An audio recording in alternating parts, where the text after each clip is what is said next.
Patuloy po tayo sa ating ginagawang pag-aaral sa aklat ng Henesis at ito po ang ika-4 na bahagi. Ang ating pong pag-usapan dito ay ang ika-5 kabanata. Bago po tayo pumunta doon, ay nais ko lamang pong balikan ang isang napakahalagang bagay na tila nakaligtaan ko o kaya hindi ko nabigyan ng linaw, na ang pagiging relihiyoso o pagkamakadiyos ay nasa pagpili po ng tao. Hindi po ito itinakda ng Diyos na katulad ng inaakala ng marami. Mayroon pong mga katuruan na ganyan sa ating mga kapanahunan na ang tao ay itinakda ng Diyos ang kanyang destinasyon. At yan po ay halaw sa sinasabi ng 2 talata sa banal na kasulatan na nagtataglay ng salitang predestined. Pero yun po ay hindi talaga yung inaakala nila ang ibig sabihin na ang Diyos ay may tinakda para sa walang hanggang buhay sa kanyang kaharian at meron ding tinakda para sa impyerno. Ang totoo sa mga talatang yon sa Roma 8:29 at saka sa Efeso 1:4 at saka 5, kung titingnan po ninyo, ang itinakda ng Diyos na hangganan ng bawat mananampalataya doon ay hindi po langit, kundi yung marating nila ang pagiging katulad ng Panginoon Kristo. Nangangahulugan po ito na yung wangis na nawala doon sa Henesis Kabanata 3 ay may babalik sa kanila. That is the predestined of every believer. Mayroon pong isang bagay na nakaligtaan ang mga nagbibigay ng ganitong mga paliwanag sa talatang ito. Bagamat hindi po ito ang nais kong talakayin sa ngayon, nais ko lamang pong puntahan natin saglit upang sa ngayon ay magkaroon po ng kaliwanagan. Ito po ay laging ginagamit sa aklat ng Efeso 1:4 at saka 5. Ganito po ang sabi dito. For He chose us in Him before the creation of the world to be holy and blameless. So makikita po ninyo, kung i-apply po natin yan sa bawat mananampalataya, ay makikita nyo na ang layunin ng pagpili ng Diyos ay maging banal at walang kapintasan, na yan po ang wangis ng Diyos. Mamaya makikita nyo yan sa Kabanata 4, talatang 24. Ganito po ang karugtong. In His sight, in love, He predestined us to be adopted as His Son through Jesus Christ in accordance with the pleasure and will. Now, dyan po ay ginagamit ng marami ito na ang Diyos daw ay mayroong pinili na para sa langit at mayroong pinili na para sa impyerno. Pero alam po ninyo, hindi po ganyan ang tamang paggamit dito. Ang ibig pong sabihin ng foreknew o foreknowledge ay nangangahulugan po ito na alam ng Diyos kung sino ang makakarating at hindi makakarating doon sa hangganan na inilagay niya sa kanilang harapan. At yung salitang predestined na makikita rito ay hindi po nangangahulugan na itinakda sila para sa langit o kaya ay para sa impyerno. Yan po ang interpretasyon ng marami sa talatang yan. Pero alam po ninyo, napakadali po kung alam ninyo ang kabuuan ng Biblia.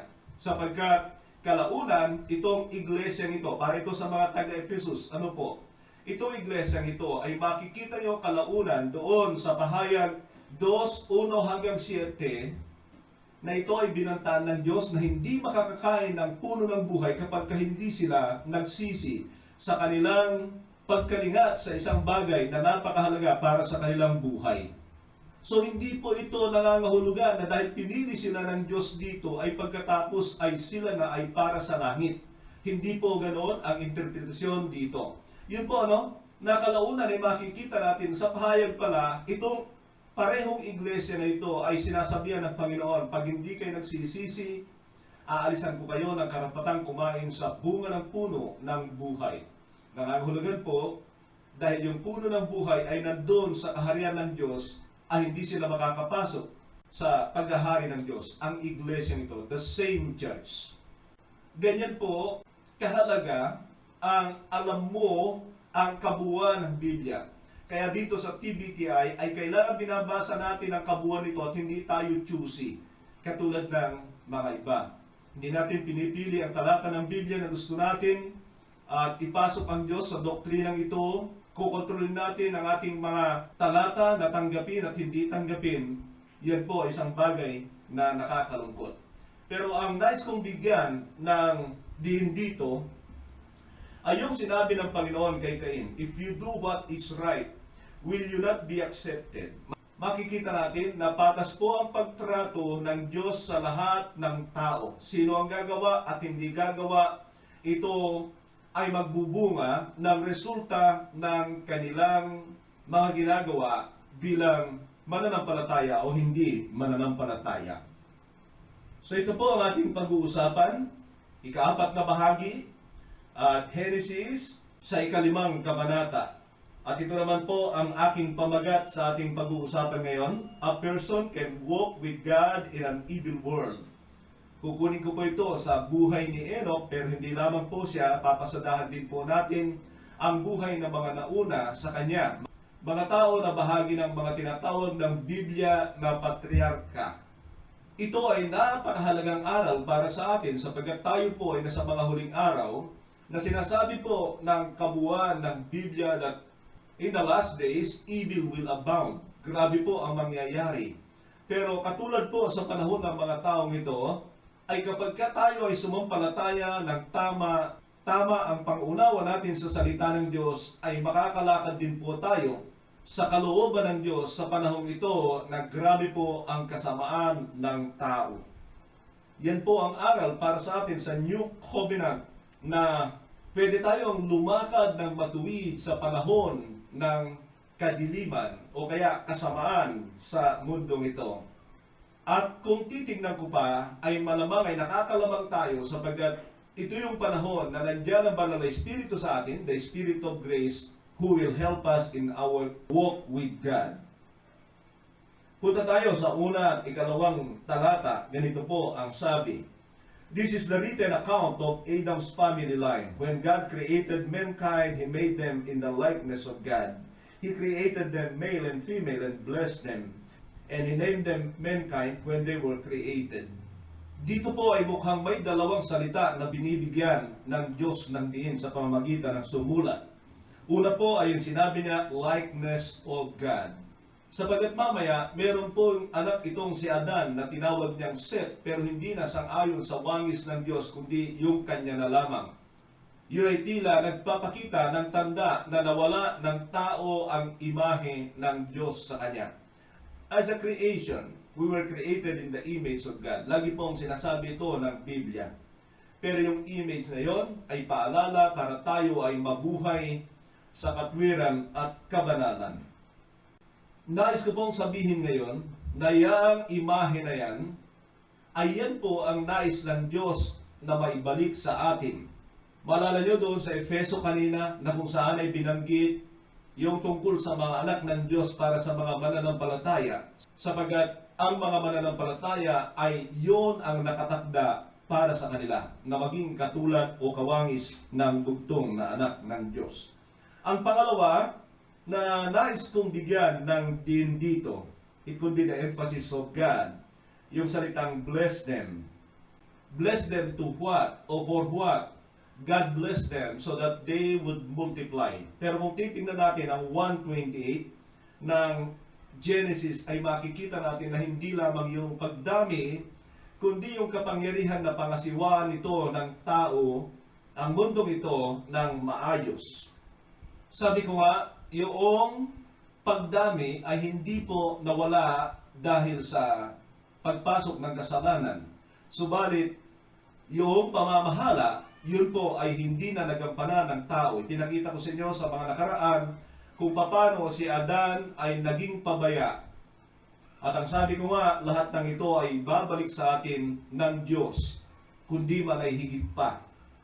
Nais ko lang pong bigyan ng konting pansin yung sinabi niya na and said rule over them. Yun po ay napakahalaga. Pero alam po ninyo, ang pamamahala ng ilang magtatagumpay sa mundong ito kasama ang Panginoon ay nangyari po doon sa panahon ng millennial. Doon sa talatang 4 ng Pahayag 20 ay makikita niyo dyan na hahatulan ng Diyos yung mga namatay sa Kanya. Titingnan niya kung qualified sila na magharing kasama ni Kristo sa loob ng 1,000 taon. Alam niyo po, itong salitang ito ay paulit-ulit na binabanggit sa Biblia. yung tungkol sa paghahari ng mga mananampalataya. Ang una ay nakala ko na doon lamang sa panahon ng millennial, maghahari ang mga mananampalataya na magtatagumpay sa panahon ng Antikristo. Pero nung binasa ko, tinignan ko, ay nakita ko sa pahayag 22:5 ang ganito. There will be no more night, they will not need the light of the lamp or the light of the sun, for the Lord God will give them light, and they will reign forever and ever. Ito po mga kapatid, ay tapos na po yung millennial. Tapos na rin po yung tinatawag na last judgment o white throne judgment. Itinatag na ng Diyos ang kanyang bagong kaharian na kung saan lahat ng mga nasa langit sa ngayon ay ibinaba sila rito sa pamamagitan ng tila karwahe, yung tinatawag na New City of Jerusalem.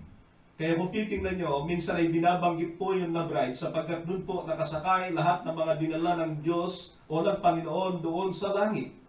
Kalaunan ay magtatatag siya ng isang bagong langit at lupa at yung siyudad na yon ay ibababa po doon sa bagong lupa. And then ngayon ay makikita natin na patuloy na magkakaroon ng paghahari ang mga mananampalataya. Tanungin ko po kayo, excited po ba kayo dyan? Ang alamin ninyo ay kung ano ang qualification sapagkat sa chapter 20 verse 4 ay makikita nyo na meron pong inilalagay na qualification ang Diyos para doon sa mga maghaharing kasama niya. At sa tingin ko, maging dito ay maghahari ang mga mananampalataya. Pero alam nyo, meron po akong nakikita na higit doon. Kaya lang dito hindi ko pwedeng sabihin sapagkat ito po ay hindi normal na napapakinggan ng mga Kristiyano.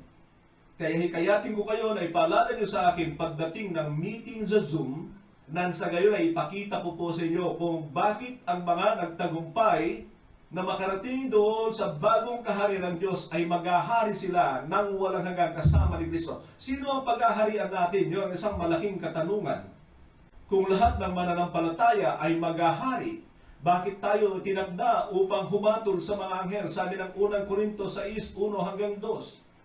At yan, sana ay mapapaniwala ko kayo na hindi lamang po ibabalik ng Diyos yung mga nawala sa hardin ng Eden. Higit pa ang kanyang gagawin para doon sa mga magtatagumpay sa buhay na ito. Kaya hinihimo ko kayo na huwag kayong magpabaya, magpursigi kayo anuman ang kabayan nito, maging ang ating buhay nang sa gayon ay makamtan natin ang kamangha-mangha na inilaan ng Diyos para sa atin. Alam niyo po, kapag pinag-aaralan ko po ang bagay na ito, ay talagang namamangha ako sa kabutihan ng Diyos, napapasigaw ko sa kanyang gagawin pagdating ng araw, at ito ay nagpapalakas sa akin na ako'y dapat magpursige hanggang sa walang hanggan. Hindi ka nito panghihinain, na makita mo kung ano ang mga bagay na itinakda ng Diyos para sa mga magtatagumpay. Meron pong mga gumagamit sa aklat ng unang Korinto 2, yung sinasabi doon na no one knows what God has prepared for those. Pero alam niyo, yung karugtong po nun, ay meron pong sinabi, but it was revealed to them by God. Hindi ko po babasahin. Pero yan po ay nasa unang Korinto 2:9 at saka 10. Ang alam lang ng marami, yung sinabi, no eye has seen, no ear has heard what God has prepared for those who love Him. Pero yung 10, ang sabi doon, but God has revealed it to them through His Spirit. Yun po ang nakalagay. Sige po, tingnan po ninyo yan at makikita nyo na nire-reveal po ng Diyos sa mga nagmamahal sa Kanya ang Kanyang mga plano. Huwag po tayong maging bulag sapagkat nais po tayong i-encourage ng Panginoon tungkol sa mga bagay na ito. So yan po, abangan po ninyo sa Zoom, itanong po ninyo kung kanino maghahari ang mga magtatagumpay na anak ng Diyos. Pribilehiyo po yan ng mga estudyante sa TBTI. Ganito po ang sabi ng 5:3 ng Genesis. When Adam had lived 130 years, he had a son in his own likeness. Yan po yung sinabi ko sa inyo kanina, na hindi na ito sang-ayon sa wangis ng Diyos, wangis na lang ni Adan, ang taglay ni Seth sa panahong ito. Sabi dito, in His own image, and He named him Seth. Pagka binasa natin ang mga sumusunod, ay masasabi ko yung salitang ito na may katanungan, the common destiny of all. Kung tanungin ko kayo, what is the common destiny of all people? Sa ngayon, sa sinabi ng Ecclesiastes, ano ang pare-parehong destinasyon ng lahat ng nilalang ng Diyos? Hindi niyo po kailangan sagutin yan, nais ko pong ipakita sa inyo. So ganito po ang sabi ng mga sumusunod na talata. Adam lived a total of 930 years and then he died. Napakahaba ano po, pero sa mata ng Diyos, wala pa yung isang araw. Sa ngayon sa sinasabi na ikalawang Pedro 3:8, ang 1,000 taon sa tao ay isang araw lang sa Diyos. So yan po ay napakaiksi pagdating sa Diyos, 930 years. Pero meron pang sinabi rito, and then he died. Tapos, ay yung kanyang anak na si Seth. Sabi rito, Seth lived a total of 912 and then he died. Si Enos lived a total of 905 years and then he died. Kenan lived a total of 910 years and then he died. Yan po ang nais kong makita nyo rito sa pagkasunod-sunod ng mga taong ito, ay makikita nyo na meron pong common destiny para sa kanila. Ganito po ang susunod. Mahalalel lived a total of 895 years and then he died. Mukhang maiksi, pero almost 900 na rin. Jared lived a total of 962 years and then he died. So lahat po ay pare-pareho ang kanilang kinahinatnan. Pero tingnan po ninyo, itong subject natin na si Enoch, sabi po rito, Enoch walked faithfully with God, then he was no more because God took him away. Una po, meron po mga exposition na ginagawa sa pangalan ng mga taong ito sa Hebreo, salitang Hebreo. Ayoko pong talakayin ang bagay na yun. Tingnan nyo na lamang sapagkat kahit sa mga nagtuturo ay iba-iba pa rin ang kanilang pakahulugan. Ako naman po ay naniniwala sa bagay na yan, na meron pong sikreto sa mga pangalan ng taong ito, lalo na sila'y pinangalanan sa salitang Hebreo. At gagamitin ko po kung ano ang ibig sabihin ng mga pangalan ng mga susunod, lalo na sa anak ni Enoch na si Matusalem o kaya Methuselah. Si Enoch po, ang ibig sabihin ng kanyang pangalan ay to teach, para turuan. Pero dito ay makita natin na tila iba ang nangyari kay Enoch. Hindi po katulad ng mga sinabi sa mga una sa kanya na nandun yung salitang and then he died. Dito po ay sabi niya, Enoch walked faithfully with God, then he was no more because God took him away. Sa atin po mga Pilipino ay meron pong salita na ginagamit yung ganito. Sana kunin ka na ni Lord. Itong si Enoch ay kinuha ni Lord. Ngayon tanungin ko po kayo, gusto ba ninyo o ayaw ninyo na nangyari sa buhay ni Enoch na mangyari sa buhay ninyo?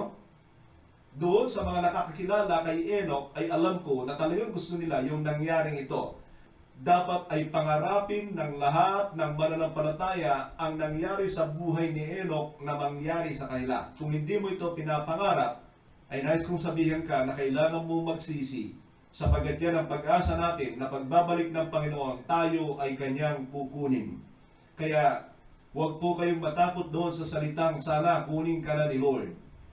Bagamat alam ko po na merong ibig sabihin yan sa mga Pilipino na kapag sinabing kunin ka na ni Lord, huwag na nawang pahabain ang buhay mo. Hindi ko alam kung pangit o maganda ang ibig sabihin noon sa marami. Pero dito ay makikita natin na ito ang sinabi ng Biblia tungkol kay Enoch. So puntahan po natin ang maliit o maiksing biography ni Enoch dito sa aklat ng Genesis at ang mga ilan na nagsasabi tungkol sa kanya. Ganito po ang sabi ng 5:21 hanggang 24. Dito po ay 22. When Enoch had lived 65 years, he became the father of Methuselah. After he became the father of Methuselah, Enoch walked faithfully with God 300 years and had other sons and daughters. Diyan po ay may mga ilang katotohanan. Pero binigyan po ng emphasis ang kanyang edad na 65. Sapagat doon po siya nagkaroon ng anak na ang itinawag niya ay Matusalem. So ang ibig pong sabihin ng Matusalem ay kamatayan. Yan po ang simple na ibig sabihin niyan, kamatayan. na kung pag-aaralan natin ang buhay ng taong ito, si Matusalem ay namatay sa panahon ng baha. Siya po ang may pinakamahabang buhay sa Biblia, 969 years. Talo niya ang mga nauna sa kanya. He has the longest life live on earth. Pero hindi po siya umabot ng 1,000. Pero isang bagay na nakakamangha tungkol sa kanyang pangalan ay tinawag siya ng kanyang amang si Enoch ng kamatayan. Ito po ang nakikita po sa bagay na ito. At the age of 65, mukhang may nangyari na turning point sa buhay ni Enoch. Na nung magkaroon siya ng anak, ay malamang kinausap siya ng Diyos at sinabi sa kanya kung ano ang ipangalan sa kanyang anak. Yan po ang sinasabi ko sa inyo na marami po sa mga Hudyo makabuluhan ang kanilang mga pangalan bagamat hindi po lahat. Pero ako'y naniniwala na itong si Matusalem ay binigyan ng pangalan ng Diyos. Galing ito sa kanya. It was a prophetic name about what is going to happen in the future. Sapagkat katulad ng sabi ko, si Matusalem po ay namatay sa panahon ng malaking baha. Hindi ko lang po alam kung before or during, pero sigurado hindi after sapagkat ang pamilya lang ni Noe ang nakaligtas sa panahon ng baha. Pero mukhang dito ay ito po yung turning point ng buhay ni Enoch na later on ay makikita natin. Enoch walked faithfully with God, then he could not be found because God took him away. Sa panahon na yan ay tila may malaking pagbabago sa buhay ni Enoch. At dahil nga siguro, katulad ng sabi ko, na malamang dito ay kinausap siya ng Diyos, nireveal sa kanya ng Diyos ang kanyang plano, at ako'y naniniwala dyan, sapagat meron pa pong mga ilang bagay tungkol sa mga sinasabi ni Enoch na ako'y naniniwala, pahayag lang ng Diyos sa kanya. Puntahan natin yon mamaya. So, Methuselah means death. It is a universal death. Prophesying about the days of Noah, nalilipulin ng Diyos ang sangkatauhan dahil sa kanilang kasamaan. Doon ay nangyari ang pagbabago sa buhay ni Enoch. Mula noon, si Enoch ay namuhay ng may katapatan sa mata ng Diyos. Sabi rito, Enoch walked faithfully with God 300 years and had other sons and daughters. Ako'y naniniwala na itong si Enoch ay tapat talaga sapagkat mula nung kinausap siya ng Diyos sa kanyang plano, si Enoch ay nabuhay na ng matuwid. Alam niyo, nais ko pong sabihin sa inyo ito. Ang Diyos ba ay nangungusap sa inyo? Sa New Covenant, ang tawag natin dyan ay revelation knowledge. Yan po ang mga magpabago sa buhay natin. Kapag ang Diyos ay nangusap sa atin sa espesyal na kaparaanan, maganda po na ang Diyos ay nangungusap sa atin sa pamamagitan ng mga ibang tao sa mga pangangaral ng iba. Meron tayo nakukuha kaalaman doon. Pero yung ibig ko sabihin sa revelation knowledge, it was a personal coming from God na kung saan ay sinasabi sa atin ang ilang katotohanan na sigurado ako na iyan ang magpapabago sa buhay ng isang mananampalataya. Malaki po ang magagawa niyan. So when God revealed His plan to Enoch, when he had this son, Methuselah, he started living faithfully for God. At yan ang isang bagay na maganda kay Enoch sapagkat mula noon ay tila sa panahon na yan na sinasabi rito na 300 years ay mukhang hindi nagbago ang paglakad ni Enoch hanggang sa kunin na lang siya ng Diyos. So isang bagay tungkol kay Enoch ay hindi po siya aandap-andap na Kristiyano o kaya mananampalataya. Tapat po siya sa kanyang paglakad. Pero malamang ay sasabihin po ninyo, malamang dahil kinausap siya ng Diyos. Pero alam ba ninyo, itong si Enoch, tandaan niyo ang katotohanan, hindi po katulad ng pribilehyo na meron tayo ngayon. Si Enoch ay walang Biblia, walang fellowship, lalong walang Holy Spirit. Sa ngayon ay dalawa ang naiisip kong meron siya. Ano po yun? Siya ay may takot sa Diyos at siya ay tapat sa Diyos. Yan po ay napakahalaga sa buhay ng mga Kristiyano. Alam niyo, kahit sa New Covenant ay hindi po inaalis sa atin na tayo ay dapat magkaroon ng takot sa Diyos. Even if we have the Holy Spirit, the Spirit of grace.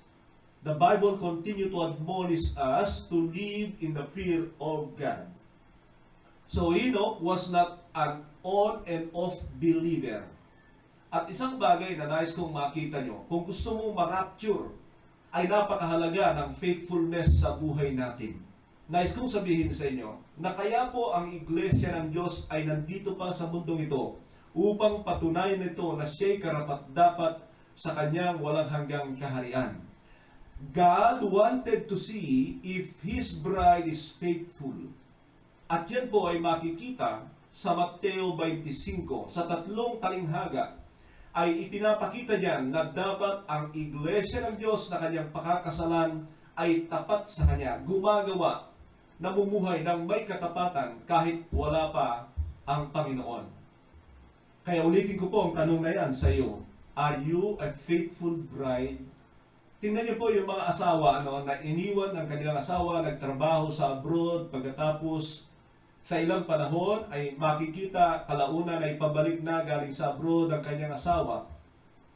Alam po ninyo, yung mga tapat na asawa, hindi po yun nagkakandara pa na iayos ang kanilang mga ginagawa because they have been faithful to their spouse.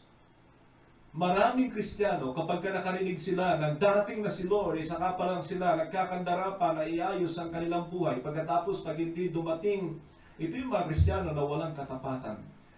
Nais kong ipakita sa inyo ang katotohanan yan, na kapag ka ang isang asawa, sakalang mag-aayos ng buhay, kapag ka parating na ang kanyang asawa, ay nangangahulugan ito na hindi siya tapat sa kanyang asawa.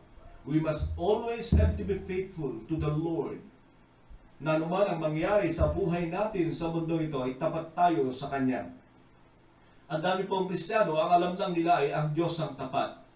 Pero alam po ninyo, misquoted po yung talatang yan, I think, nasa 2 Timothy 1:13 po yan, na kung saan ay ginagamit yung God is faithful. Pero yung pong sinasabi nila is out of context po yan. Ang ibig sabihin ng God is faithful, ay tapat po siya sa kanyang tipan, sa kanyang pangako, yung kanyang salita. Hindi po pang individual yan, na katulad ng ginagawa ng marami na ginagamit na pang individual, lalo na para sa kanilang salitang God is faithful. Ulitin ko, hindi po yan ang ibig sabihin ng God is faithful sa Biblia. God is faithful in the sense na anuman ang ipinangako niya, anuman ang sinabi niya, yun po ay gagawin niya. So makikita po natin dito na si Enoch ay lumakad ng may katapatan for 300 years. At kung tatanungin kita, ilang taon ka ng Kristiyano? Ikaw ba'y tapat? Diretso ba ang iyong lakad? O kaya baka katulad ng marami na parang mga sakang na Kristiyano, kapag kalinggo ay sa Diyos, kapag Lunes hanggang Sabado ay sa sanlibutan. Sa tingin ba ninyo, yan ay may katapatan? Mas marami pang panahon sa cellphone kaysa sa Biblia. Mas marami pang panahon sa paglalaro sa cellphone kaysa sa Biblia. Yan ba ang mga tapat? Yan ba ang umaasa na katulad ni Enoch ay babalikan o kukunin ng Diyos pagdating ng araw? Ganito pa po ang sabi sa 23-24. Altogether, Enoch lived a total of 365 years. Kanina ay makikita natin na lahat ng mga nauna sa kanya ay halos umaabot ng 900 o mahigit. Meron lang pong isa doon na umabot lang siya ng 895. Kung titingnan po ninyo ang buhay ni Enoch, siya po ang pinakamaiksi rito sa linyang ito. Pero iba po ang kanyang naging destinasyon sapagkat lahat ng mga nauna sa kanya ay sinasabi, and then he died, and then he died, and then he died.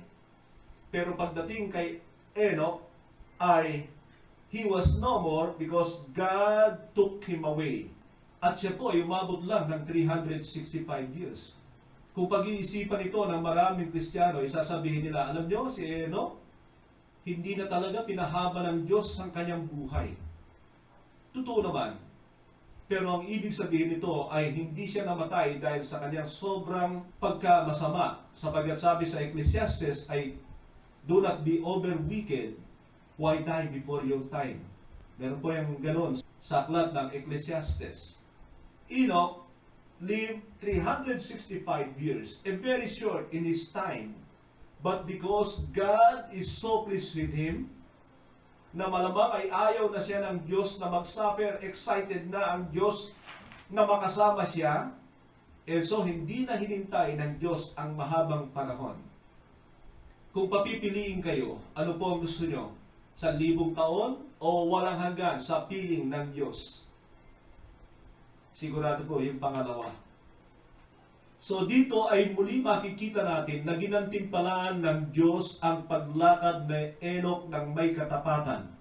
Sabi po sa talatang 24, Enoch walked faithfully with God, then he could not be found because God took him away.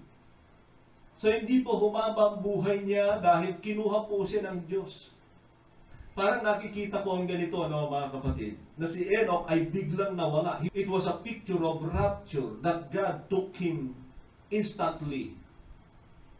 And so yung mga tao, sabi nila, nasaan na si Enoch? Asan na yung baliw na tao? Nasasabi ko na baliw sapagkat kapag tinatawag niya ang kanyang anak ay sumisigaw siya ng ganito, "Kamatayan! Kamatayan! Nasaan ka?" At yung mga tao sa kanyang kapaligiran ay kinikilabutan sa kanyang ginagawa. That was just an insight. Pero palagay ko yan po ay katotohanan. So bigla pong nawala si Enoch. Sabi ng kanyang mga kamag-anak, hindi kaya nandun sa bilyaran? So pinuntahan sa bilyaran, sabi niya, hindi ba ninyo nakita si Enoch dito? Wala po, hindi nagpupunta yun dito. Pagkatapos baka nandun po sa basketballan. Pumunta sila sa basketballan at sabi, wala ba si Enoch dyan? Wala, hindi yun nagagawi rito. Baka nandun sa pool. Pumunta sila sa pool at wala doon. Alam niyo, baka naman yan ay natutulog na sa mga mall. At pinuntahan ang mga mall sa panahon na yon at wala. Sabi ng iba, baka nasisinahan niya, nakatulog doon. Pero ang totoo ay wala. Gumagamit lang ako ng larawan ng ating panahon upang makita ninyo na hindi yan ang pinagkakaabalahan ng tao na nangangarap na kunin ng Diyos sa mundong ito. They are faithful to the Lord. Pag tapat sa Diyos ang isang tao, hindi siya naghahanap ng commendation ng kanyang kapwa. Sa Diyos siya tapat. Ano man ang kanyang gagawin ay para sa pangalan ng Diyos, ni hindi para sa kanyang pangalan. He could not be found because God took him away. Yun pala ay kinuha na siya ng Diyos. Meron pong mga ilang bahagi ng Biblia na may sinasabi tungkol kay Enoch. Sa Hebrews 11:5, ganito po ang sabi, By faith, Enoch was taken from this life so that he did not experience death. He could not be found, nangangahulugan na hinanap nila, because God had taken him away. For before he was taken, he was commended as one who pleased God. At yan ang sinasabi ko sa inyo, mga kapatid, na itong si Enoch ay walang pinangarap sa kanyang buhay, kundi mabigyan ng kaluguran ng Diyos. Hindi ba ganyan ang pamumuhay ni Abel? Yung isang taong makadiyos na ang kanyang pangarap ay mabigyan ng kaluguran ang Diyos. At hindi ba diyan ako nagtapos doon sa nakaraan na dapat tayo ay ang pangarap natin ay mabigyan ng kaluguran ng Diyos sa buhay nito. Sabi pa po rito sa Hebreo 11:6, And without faith, it is impossible to please God, because anyone who comes to Him must believe that He exists, and that He rewards those who earnestly seek Him. By context, ito po ay kadugtong ng biography ni Enoch. Ito po ang definition nang sinabi na he pleased God. At ang sabi, and without faith, it is impossible to please God. So Enoch walked with faith. Hindi po siya nananangan sa kanyang nakikita, sa kanyang nararamdaman, sa mga ginagawa sa kanyang tao. Ang kanyang alam ay kailangan siyang mabuhay para sa Diyos, anuman ang mangyari. Nice kong sabihin ito sa inyo, na everything has been laid for us in the Word of God. At ang kailangan nating gawin, huwag na tayong maghintay ng mga salita. Okay po yun kung meron, pero kung kunwari na mga salita naggaling sa Diyos, na itong mga bulaang propeta sa mga huling araw na ito ay sinasabi, maging maingat po tayo. The Word of God must have to be enough for us, and we must have to live faithfully in accordance to what the Bible has revealed to us. So Enoch had that faith. Tingnan po ninyo ang Old Covenant person na ito, na kung saan kaya siya kinalugdan ng Diyos ay sapagat nabuhay siya sa pananampalataya. Alam natin na si Enoch, he existed before the law of Moses. He doesn't have the law, but through the guidance of his conscience, he had to live for God. Yung huling bahagi rito ay sabi niya, he rewards those who earnestly seek Him. Diyan po ay makikita natin na si Enoch ay hindi naghangad na maupo kasama ang mga sabungero, kasama ang mga nagkukwentuhan, kasama ang kung ano-ano ang mga pinagkakabalahan. He sought the Lord in his heart. Gusto ko pong ikot yung sabi ng Psalms chapter 1 verse 1 and 2. Sabi po roon, blessed is the man who walk not in the counsel of the wicked, nor sit in the seat of mockers, nor stand in the way of sinners.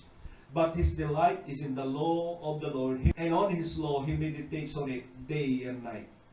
Yan naman po ay panahon ng mga Israelita. So si Enoch has a different way of seeking God. The Israelites have a different way of seeking God. And possibly we have a different way of seeking God.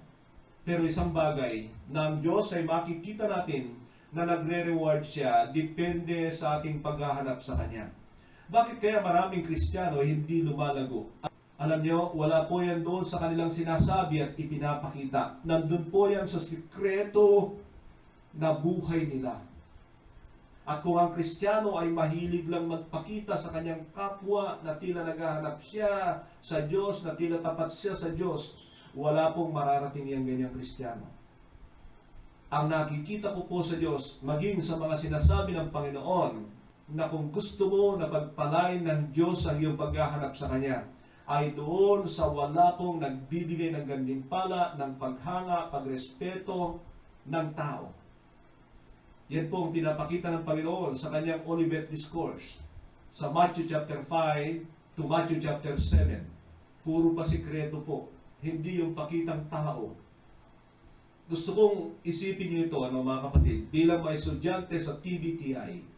Alisin po natin yung hangad lang natin na tayo ay kalugdan ng tao, irespeto ng tao at hangaan ng tao, makuha ang parangal ng tao. Sasabihin ko po sa inyo na mahihirapan kang umangat sa iyong relasyon sa Diyos kapag kaganyan ka. Everything must have to be done secretly.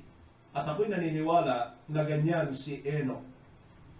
So, tandaan po natin ang isang katotohanan. Pare-pareho po tayong binigyan ng 24 hours a day, ng 7 days a week, ng 1 month, ng years, parehong days, ng months and years.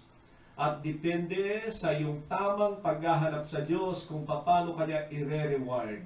Pero malinaw po ang sabi ng Biblia rito, that God rewards those who earnestly seek Him. Nabigyan tayo ng pare-parehong oras, panahon, halos haba ng buhay. Pero yung pagpili natin kung paano natin gamitin yan, ay nandoon ang gantimpala kalaunan. Ilagay lang natin sa ating isipan, what shall it profit a man if he gains the whole world, yet forfeit his soul? Na nangangahulugan na piliin mo yung bagay para sa ikabubuti ng iyong kaluluwa at espiritu. At sinisigurado ko na yan ang gantimpala ng Diyos para sa iyo. Puntahan po natin ang sinasabi na aklat ni Judas tungkol sa taong ito. Sa Jude 14 to 16, sabi po rito, Enoch the seventh from Adam prophesied about them. See, the Lord is coming with his thousands upon thousands of his holy ones, to judge everyone and to convict all of them, all of the ungodly acts they have committed in their ungodliness. Bago ko po ituloy ang aking pagbabasa, gusto ko makita natin dito that this Enoch spoke about the people in his time.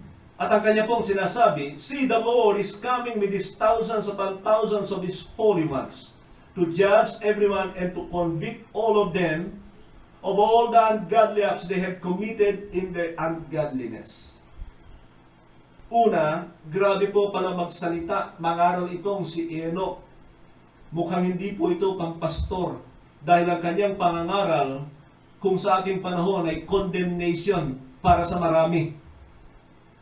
But he prophesied about the coming of the Lord. At ito pong sinasabi niya ay makikita po natin ito sa ikalawang Tesalonica 2:1-8 hanggang 9. So yan po ay sinulat ni Pablo. Pero dito kay Enoch ay hindi po niya sinulat. Ito po ang kanyang pangangaral. So he was preaching with a brimstone. Grabe po siya mangaral. And I do believe na kung siya ay dalhin mo sa church sa ngayon ay iiwanan siya ng kanyang mga miyembro.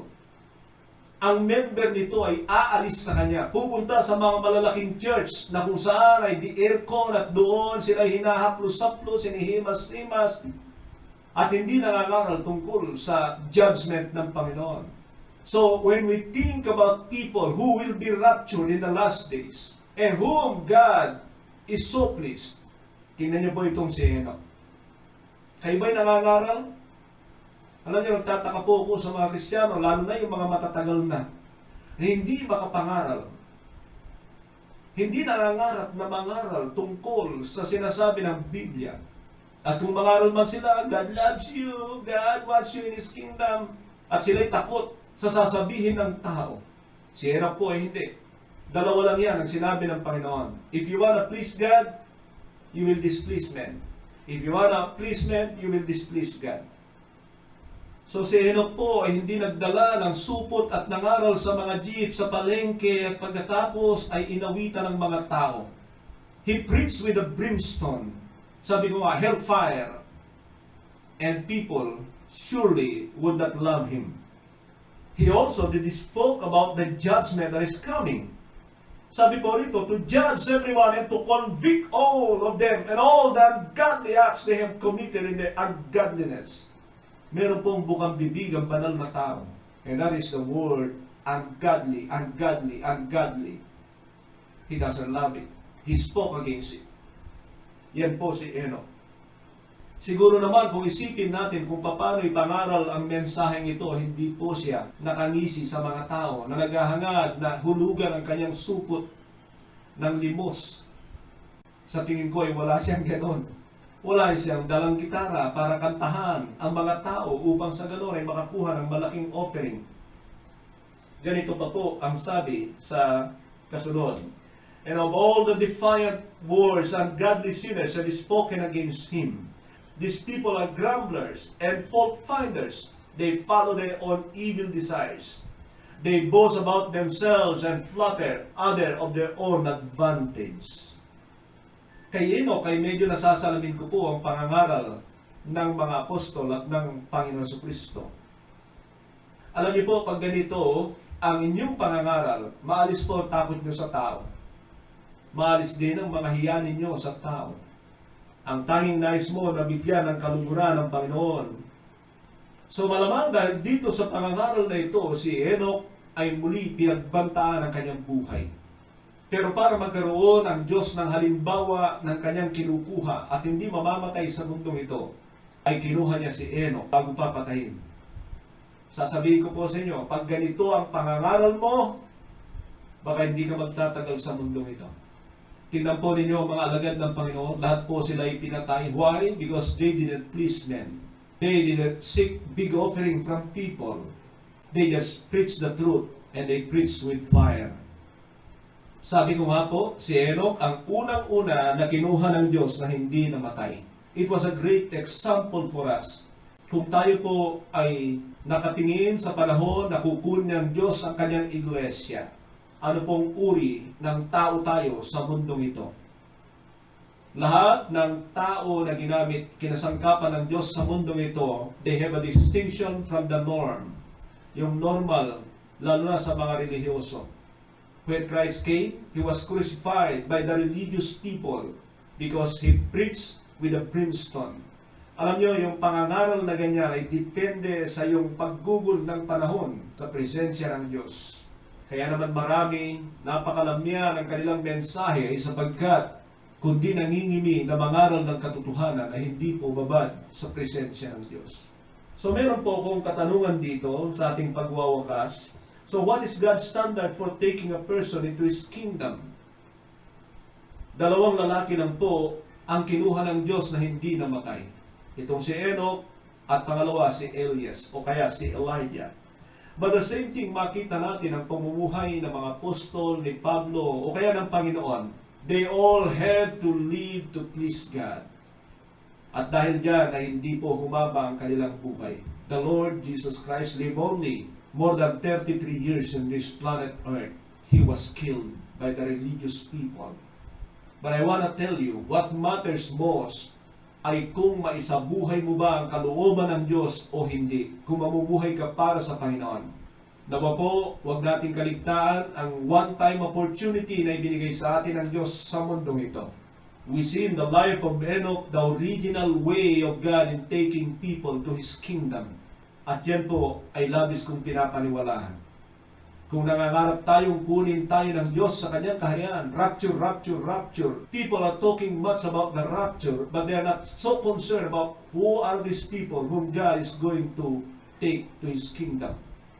Huwag mong problemahin ang mga aralin tungkol sa rapture. Ang problemahin mo ay kung paano ka maging qualified kapag kinuha na ng Diyos ang mga nabubuhay para sa Kanya. God bless. Magandang araw po sa ating lahat.